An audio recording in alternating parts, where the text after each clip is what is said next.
ये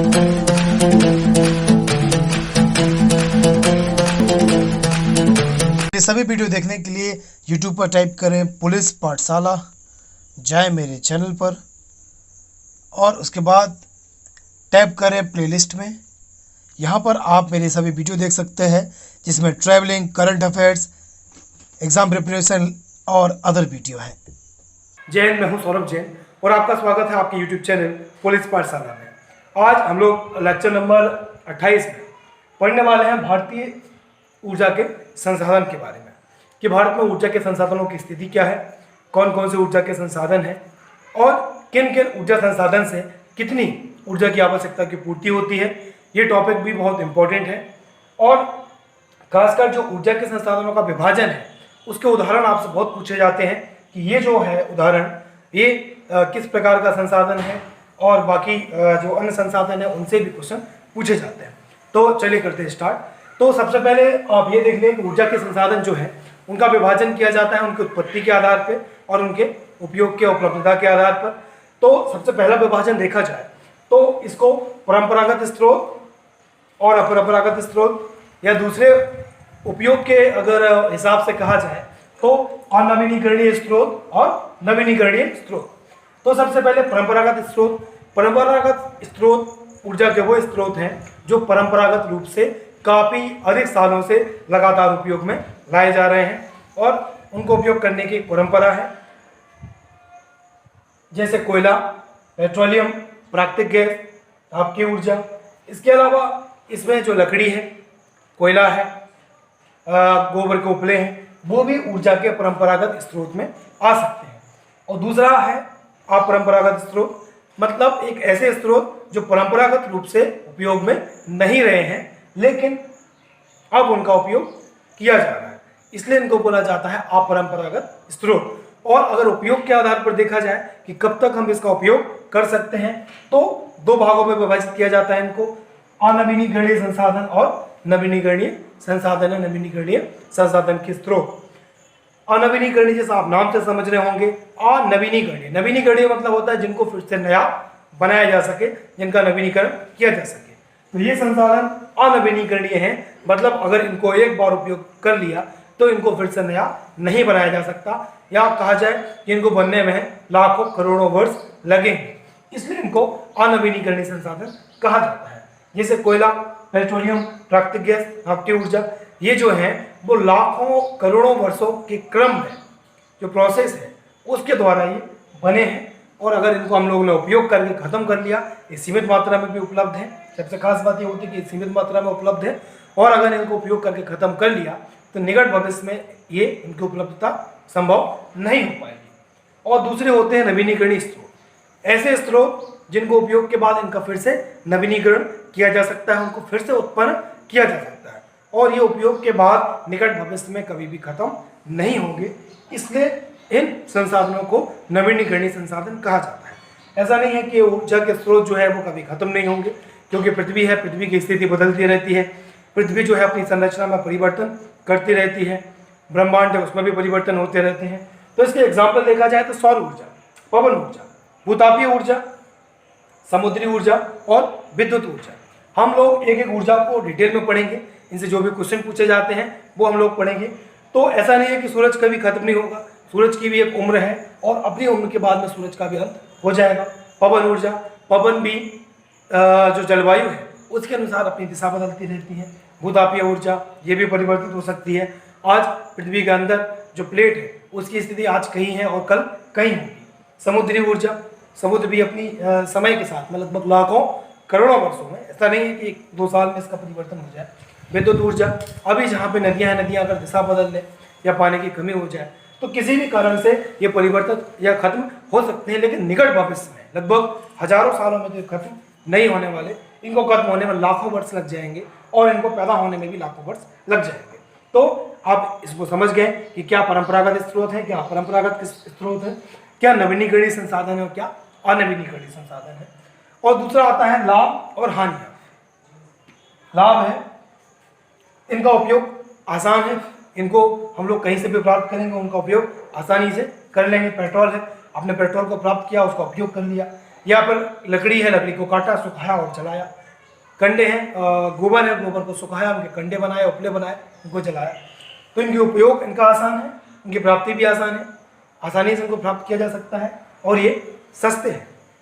दूसरा लाभ, अगर अपरंपरागत स्रोत का देखा जाए तो इनका लाभ है कि प्रदूषण रहित है, जबकि ये जितने भी स्रोत हैं सब प्रदूषणकारी होते हैं। या आप अंतर बहुत अच्छे से याद रखें, ये एग्जाम में सीधा पूछा जाता है कि इनमें इनके क्या गुण हैं या क्या इनकी हानियाँ हैं, कमियाँ हैं। तो ये प्रदूषण रहित है, ये प्रदूषण फैलाते हैं, ये खत्म होने का इनका खतरा नहीं है। आप लगातार सतत इसका उपयोग करते रहिए, खत्म नहीं। इसके बाद अगर इसकी हानियाँ देखी जाए तो सबसे पहले हानि जो इसकी प्रदूषण रहित थी, तो ये प्रदूषण सहित है। ये बहुत प्रदूषण फैलाते हैं, कोयला, पेट्रोलियम, डीजल, ये सब के सब बहुत ज़्यादा प्रदूषण फैलाते हैं। दूसरा, इनसे पर्यावरण को खतरा होता है। जब इनको बाहर निकाला जाता है तब खतरा होता है। कई बार पेट्रोल और डीजल के जो टैंकर होते हैं, जो जहाज होते हैं, वो डूब जाते हैं और उनसे पूरा पेट्रोलियम पूरे समुद्र में फैल जाता है और पूरे समुद्र का इकोसिस्टम खत्म हो जाता है। इनसे जो कार्बन डाइऑक्साइड गैस निकलती है, बाकी गैसें निकलती हैं, वो भी पर्यावरण के लिए खतरा है। सल्फर हुआ, नाइट्रोजन हुआ, बाकी गैसें भी खतरा है और निकट भविष्य में इनके खत्म होने का खतरा है। दूसरा, अपरंपरागत स्रोत की हानियाँ देखी जाए तो इनका उत्पादन महंगा है। जैसे सौर ऊर्जा को ही ले लिया जाए तो सौर ऊर्जा के लिए सौर पैनल की जो लागत होती है वो बहुत ज़्यादा आती है। सौर पैनल को बनाने में जो चीज़ें लगती हैं, जो धातुएं लगती हैं, बहुत महंगी है। इसकी प्रोसेस भी महंगी है, इसलिए उत्पादन इनका महंगा होता है। अगर पवन ऊर्जा आपको पैदा करनी है तो एक पवन चक्की लगानी पड़ेगी, अगर औद्योगिक स्तर पर उत्पादन करना है। और पवन चक्की को उत्पादन करने की लागत जो है वो काफ़ी अधिक आती है और हर स्थान में हर मौसम में उपलब्ध नहीं होते। जैसे सौर ऊर्जा का देखा जाए तो जम्मू कश्मीर में वहाँ पे सौर ऊर्जा कम है, ठीक है। और अगर राजस्थान देखा जाए तो वहाँ पे सौर ऊर्जा की उपलब्धता अधिक है। पवन ऊर्जा देखी जाए तो पवन ऊर्जा समुद्र किनारे के जो भाग होते हैं वहाँ पे ज़्यादा होती है। लेकिन अगर उत्तर में देखा जाए, मध्य के क्षेत्र में देखा जाए तो पवन ऊर्जा का उत्पादन इतना अधिक सफल नहीं है। तो इनकी उपलब्धता हर जगह और हर मौसम में नहीं होती। अगर बरसात का मौसम देखा जाए तो सौर ऊर्जा की उपलब्धता इतनी अधिक नहीं होती। ठंड के मौसम देखा जाए तो उसमें भी उपलब्धता इतनी अधिक नहीं होती और इनका उत्पादन का उपयोग आसान नहीं होता है, यह आसान नहीं है। इनका उत्पादन और उपयोग भी आसान नहीं है। इनको उत्पादन करने में एक अलग से इनका इंफ्रास्ट्रक्चर, जो अवसंरचना होती है, उसको बनाना पड़ता है और इनका जो सामान आता है, जो कच्चा माल आता है, वो भी बहुत महंगा आता है। इसी वजह से ये इनकी हानि हो गई। तो इसको आपको बहुत अच्छे तरीके से याद करना है। इसके बाद हम लोग पढ़ेंगे ईंधन संसाधन। ईंधन जो होता है वो खाना पकाने और बाकी चीज़ों की जो ऊर्जा उत्पन्न होती है, ईंधन अगर कहा जाए कि इसको ऊर्जा प्राप्त करने में, तो ऊर्जा प्राप्त करने में भी किसका, ईंधन का उपयोग किया जाता है। तो खाना पकाने और ऊर्जा प्राप्त करने में किसका उपयोग किया जाता है, ईंधन का उपयोग किया जाता है। तो कई प्रकार के ईंधन होते हैं, कोई अकार्बनिक ईंधन होते हैं जैसे ये रहे, और कुछ होते हैं कार्बनिक ईंधन। कार्बनिक ईंधन मतलब होता है जो किसी जीव के अंश से बना है, उसमें कार्बन की उपस्थिति होती है और उसको कहा जाता है कार्बनिक ईंधन। और कार्बनिक ईंधन हमेशा प्रदूषण फैलाता है। तो ये कार्बनिक ईंधन है। जैसे अगर कोई गैस है या कुछ है तो वो कार्बनिक ईंधन हो सकता है, ना हो। तो हम लोग जीवाश्म ईंधन की बात करेंगे। तो जीवाश्म ईंधन क्या होता है कि ऐसे ईंधन जो पेड़ एवं पौधों और जानवरों के अवशेषों के लाखों वर्ष तक पृथ्वी के अंदर दबे रहे हैं, व ताप एवं दाब के प्रभाव से निर्मित हुए हैं। मान लीजिए पृथ्वी के निर्माण के क्रम में पृथ्वी अपना स्वरूप बदलती रहती है। आज जो कुछ पौधे थे वो पृथ्वी के अंदर दब गए और साथ में कुछ जानवर हैं, कुछ अवशेष जो मछलियां हैं, बाकी जानवर हैं, वो भी पृथ्वी के नीचे दब गए। तो पृथ्वी के नीचे दबने से उसका भार, और भार के साथ में जब भार उस पर पड़ा, भार पड़ने से उसका दाब बढ़ा, और दाब बढ़ने से उसका ताप बढ़ा। और ताप साथ साथ पृथ्वी के जितने नीचे हम लोग जाते रहते हैं वहाँ पे तापमान बढ़ता रहता है। तो इसी कारण से ये जो जीवाश्म थे, जीवाश्म काफ़ी समय बाद ईंधन में परिवर्तित हो जाते हैं, इसलिए इस प्रकार के ईंधन को जीवाश्म ईंधन कहा जाता है।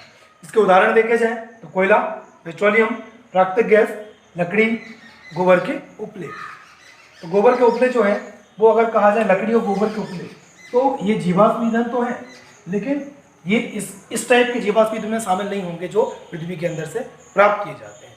ठीक, तो इसमें जीवाश्म ईंधन मुख्य रूप से क्या क्या शामिल किया जाएगा? कोयला, पेट्रोलियम और प्राकृतिक गैस। ये क्या है? जीवाश्म ईंधन है, जो पृथ्वी के अंदर जानवरों और पेड़ पौधों के दब जाने से और उनके ताप व दाब से ईंधन के रूप में परिवर्तन होने से इनका उत्पत्ति होती है। इसके बाद एक मैंने आपको बताया था कि एक एक ईंधन हम लोग थोड़ा डिटेल में पढ़ेंगे, क्योंकि एग्जाम की दृष्टि से इसके लाभ, हानियाँ, इसका उपयोग, इसका निर्माण, सब चीज़ महत्वपूर्ण है। तो सबसे पहला ईंधन है कोयला। कोयला को काला हीरा भी कहा जाता है। काला हीरा इसके उपयोग की उपयोगिता के आधार पर किया जाता है, क्योंकि जितनी भी इंडस्ट्रीज हैं, उद्योग हैं, उनमें इसका बहुतायत से उपयोग किया जाता है। कोयला जो होता है दो प्रकार का होता है। एक वो जो जीवाश्म कोयला, जो लाखों वर्षों पहले जो पेड़ और पौधे पृथ्वी के नीचे दब गए थे। पौधों में क्या हो सकता है? फर्न हो सकता है। इसका निर्माण फर्न व दलदल के पृथ्वी के गर्भ में दबने के बाद ताप व दाब के प्रभाव के कारण हुआ है। फर्न मतलब होता है कि आप अगर उच्च जो ऊंचाई होती है वहाँ पे जाएंगे तो वहाँ पे इतनी ठंड होती है और जो न्यूट्रिएंट होते हैं, जो खनिज तत्व होते हैं, उनकी इतनी कमी होती है कि वहाँ पे छोटी छोटी सी घास उगती है और उसी घास को क्या कहा जाता है? उसमें से एक प्रकार है फर्न या दलदल। तो दलदल होते हैं, दलदल में कई प्रकार के जीवाश्म हो जाते हैं, पेड़ पौधे, जानवर सब उसमें दलदल में होते हैं। तो जब ये दोनों पृथ्वी के अंदर गर्भ में दब जाते हैं और वहाँ पे ताप और दाब के प्रभाव में आते हैं, तो ये किस में कन्वर्ट हो जाते हैं? ये कोयले में। कोयला और पेट्रोलियम में दो ही अंतर है। कोयला जो होता है वो पेड़ पौधों से बनता है, पेड़ पौधों के दबने से बनता है, और जो पेट्रोलियम है वो बनता है जीवों के दबने से। तो ये आप दोनों अंतर मुख्य रूप से याद रखेंगे कि कोयला जो होता है वो पेड़ पौधों के दबने से होता है, और जो पेट्रोलियम होता है वो किसके जो जानवर होते हैं उनके पृथ्वी के गर्भ में दबने से होता है, उत्पन्न होता है। तो कोयला जो होता है लकड़ी को जला के भी हम कोयला प्राप्त करते हैं, लेकिन यहाँ पे हम जिस कोयले की बात कर रहे हैं वो कोयला है जो खदानों में से प्राप्त किया जाता है, तो पृथ्वी के गर्भ से प्राप्त किया जाता है। तो इसका उपयोग क्या देखा जाए तो इसका जो मुख्य रूप से उपयोग है वो विद्युत उत्पादन करने में होता है, और इससे जो विद्युत उत्पादन की जाती है उसको तापीय विद्युत कहा जाता है।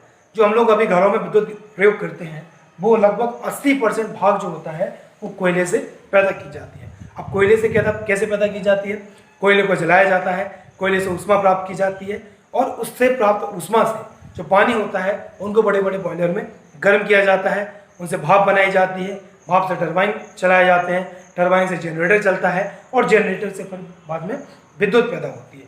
तो खासकर मध्य प्रदेश में सिंगरौली हुआ और सीधी हुआ, ये जिले यहाँ पे काफ़ी मात्रा में कोयला प्राप्त किया जाता है। और बाकी झारखंड हुआ, जैसे भारत में अगर एक उत्पादक राज्य देखे जाए तो झारखंड, छत्तीसगढ़, उड़ीसा, यहाँ इन राज्यों में कोयला प्राप्त किया जाता है, और कोयले के खान के पास में ही ये विद्युत उत्पादन करने के संयंत्र लगाए जाते हैं, और इनसे ही हम लोगों को विद्युत का अधिकतम भाग प्राप्त होता है। जो जल विद्युत होती है वो कुल विद्युत का सिर्फ 10% के आसपास होती है, लेकिन सबसे ज़्यादा जो भाग होता है वो किसका होता है? कोयले से उत्पन्न की जाने वाली विद्युत का।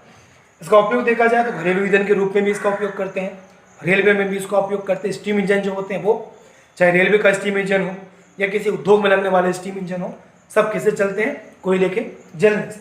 इसके अलावा लोहा व इस्पात उद्योग में इसका उपयोग किया जाता है, लोहे को पिघलाने में, इस्पात को पिघलाने में, उसके नई चीज़ें बनाने में। इसके अलावा वाष्प इंजन और विद्युत उत्पन्न करने में इसका उपयोग किया जाता है। अगर इसका उत्पादन देखा जाए तो विश्व में सबसे ज़्यादा इसका चीन, उसके बाद यूएसए, जर्मनी, रूस, दक्षिण अफ्रीका और फ्रांस, ये पूरे विश्व में कोयले के सबसे बड़े उत्पादक हैं। भारत में मैं बता चुका हूँ कि झारखंड, छत्तीसगढ़ और उड़ीसा, खासकर जो झारखंड है वो कुल कोयले का 40% भाग को उत्पादित करता है। तो झारखंड जो है वो भारत में कोयले का सबसे महत्वपूर्ण उत्पादक है। इसके बाद हम लोग पढ़ते हैं एक अन्य जो अगला है वो जीवाश्म ईंधन। इसके बाद जो अगला टॉपिक हम लोग पढ़ने वाले हैं वो है पेट्रोलियम। तो पेट्रोलियम, अभी हम लोगों ने कोयले के बारे में पढ़ा। जो कोयला होता है वो पृथ्वी के गर्भ में, पृथ्वी की परतों के नीचे कई सालों तक जो पेड़ पौधे होते हैं उनके दब जाने के बाद और उनकी ताप और दाव के कारण उनमें जो परिवर्तन होता है उसके कारण कोयले का निर्माण होता है। लेकिन उसके विपरीत उसी तरीके से पेट्रोलियम का निर्माण भी होता है। और पेट्रोलियम जो जीव जंतु होते हैं, खासकर जो दलदल में कुछ जीव जंतु होते हैं, कुछ नदी या तालाबों में, और बाकी जीव जंतु, तो पृथ्वी अपने स्वरूप को बदलती रहती है। उसी क्रम में जो जीव जंतु पृथ्वी की परतों में नीचे दब जाते हैं और वो ताप एवं दाव के फलस्वरूप किस में कन्वर्ट हो जाते हैं, पेट्रोलियम में कन्वर्ट हो जाते हैं। इसलिए इस ईंधन को जीवाश्म ईंधन भी कहा जाता है। पेट्रोलियम होता है, पेट्रोलियम को उसके उपयोगिता के कारण काला सोना भी कहा जाता है। और पेट्रोलियम जो होता है काले भूरे रंग का एक गाढ़ा द्रव होता है, जो कि गाढ़ा द्रव होता है, जो कि पृथ्वी की गहराई में पाया जाता है। और जब इसको निकालने की प्रोसेस क्या होती है कि एक बेधन एक प्रक्रिया होती है जिसमें बहुत गहरे कूप या कुएं बनाए जाते हैं और उसके थ्रू इसको निकाला जाता है।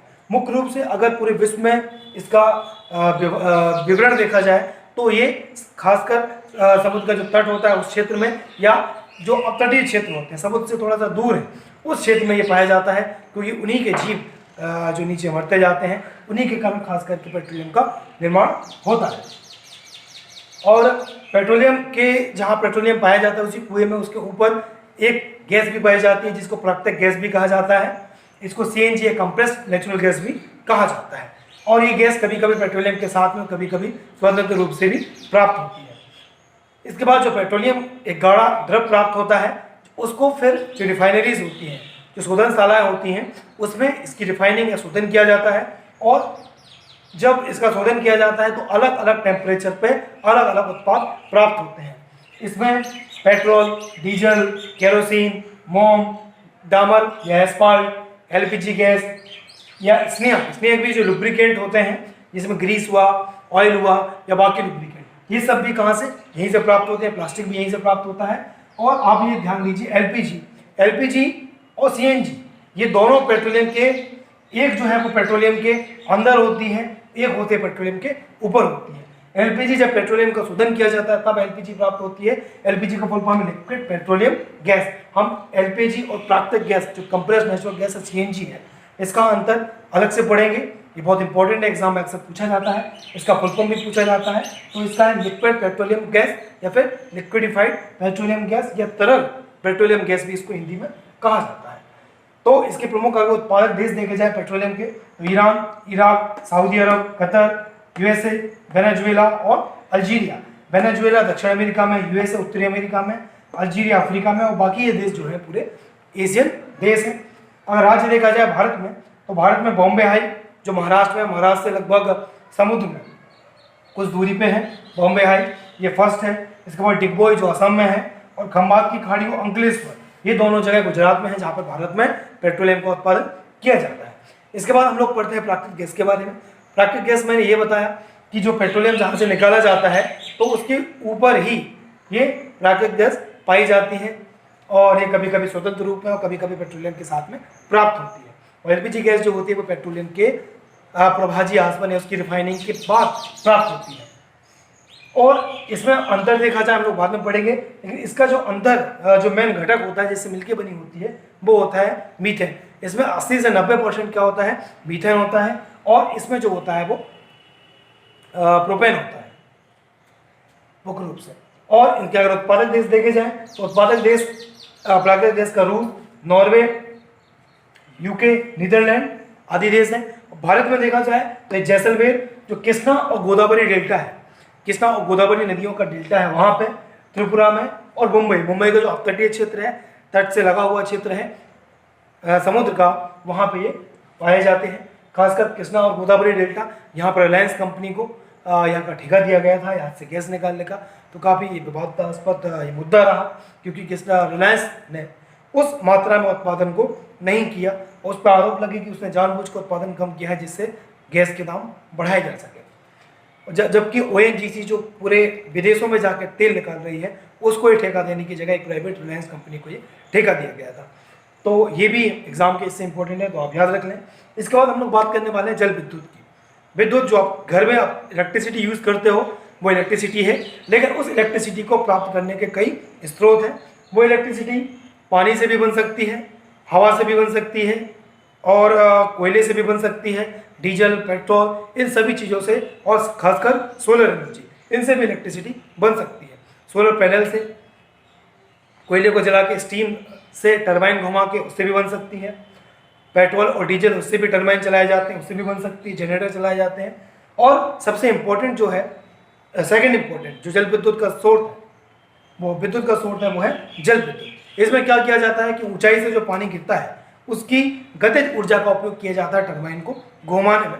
टरबाइन एक बहुत बड़ा एक पहिए टाइप का एक मशीन होती है, उस पर पानी गिरती है, पानी उस मशीन को घुमाता है और वो मशीन एक जनरेटर से कनेक्ट होती है, वो जनरेटर घूमता है और जनरेटर से फिर वहाँ पे विद्युत बनती है। तो बहुत बड़े बड़े जनरेटर होते हैं जहाँ पे इस विद्युत का उत्पादन किया जाता है। खासकर भारत में जो बहुउद्देशीय जल विद्युत परियोजनाएं हैं, चाहे भाखड़ा नागर डैम हो, टिहरी बांध हो या बाकी अन्य परियोजनाएं हो, वहाँ पे भारत ने इसका उत्पादन किया है। साथ में नेपाल और भूटान ऐसे देश जहाँ पे जल विद्युत उत्पादन की अपार संभावना है, हिमालयी देश हैं ये, और यहाँ पे जो नदियाँ निकलती हैं उसके बहाव बहुत तेज होता है, तो यहाँ पे जल विद्युत का उत्पादन बहुत ज़्यादा होता है। खासकर भूटान में, भारत की बहुत सारी कंपनियाँ भूटान में जल विद्युत का उत्पादन करती हैं, उससे जो टैक्स मिलता है वो भूटान को दिया जाता है। भूटान का बहुत सारा खर्च इसी से बिल्कुल फ्री में चलता है। और बाकी जो अपने नॉर्थ ईस्ट के देश राज्य हैं वहाँ पे विद्युत की सप्लाई उन्हीं परियोजनाओं से की जाती है। तो जल विद्युत है, सबसे ज़्यादा जो विद्युत पैदा की जाती है वो कोयले से पैदा की जाती है। जैसे भारत की 71% जो विद्युत का उत्पादन होता है वो किससे होता है? ताप विद्युत से। ताप विद्युत मतलब कोयला हुआ, डीजल हुआ, पेट्रोल हुआ, लेकिन इसमें मुख्य रूप से जो ताप विद्युत होती है वो कोयले से पैदा की जाती है। लगभग 88% जो ताप विद्युत होती है वो कोयले से पैदा की जाती है। इसलिए कहा जाए कि हम लोग जो इलेक्ट्रिसिटी यूज़ करते हैं वो सबसे ज़्यादा किससे बनती है?